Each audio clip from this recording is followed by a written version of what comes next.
Bertrand Buns, bonsoir. Bonsoir, Damien. Vous êtes éducateur canin, formateur, auteur, conférencier, chroniqueur sur France Bleu, bref, un expert. Vous êtes d'accord avec ce qui est dit dans ce reportage? Les chiens ont des pouvoirs extraordinaires. Mais complètement. Et en fait, c'est la définition même de la zoothérapie, ça concerne en fait toutes les actions qui s'appuient sur les apports de la relation homme-animal. Donc là, j'ai entendu parler des apports physiques. C'est vrai que c'est le chien qui me fait bouger, mais c'est aussi les apports psychologiques. Je peux lui raconter des choses qu'il racontera jamais à mon voisin, et il ne juge pas. En plus, et bien sûr, c'est les apports sociaux. Ça nous fait faire des rencontres. D'ailleurs, je sais que vous allez dans des maisons de retraite avec des chiens parfois. C'est vrai. Une semaine dédiée aux chiens, des succès en librairie aussi autour des chiens. Est-ce que la place du chien est en train d'évoluer dans notre société et comment l'expliquer? Alors, en fait, c'est simple. Autrefois, les chiens avaient une utilité quelque part. On avait des chiens de garde, des chiens de chasse, des chiens de berger. Aujourd'hui, les chiens font partie à part entière considérés comme un membre de la famille, quoi. Donc effectivement, c'est plus une vision anthropomorphique. On va mettre des sentiments humains sur le chien. J'entendais cette dame qui disait mon chien qui m'aime, etc. Bien évidemment, c'est pas tout à fait ça, mais ça se conçoit. Et effectivement, personnellement, je pourrais pas faire non plus sans chien. Hein. Plus encore depuis la crise du Covid?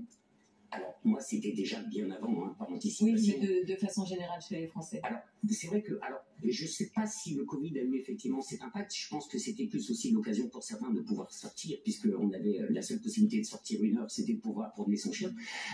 Et puis d'ailleurs, on a bien vu justement les conséquences derrière quand on a repris les activités avec de nombreux abandons encore qui ont eu lieu.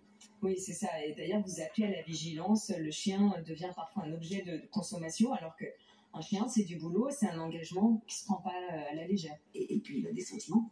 Il ne faut pas les négliger. C'est un être sensible. D'ailleurs, vous animez régulièrement des conférences. La prochaine aura lieu le 21 octobre à Tilloy-les-Mauxplaines. Elle s'appelle « Dans la tête des chiens ». Expliquez-nous le principe.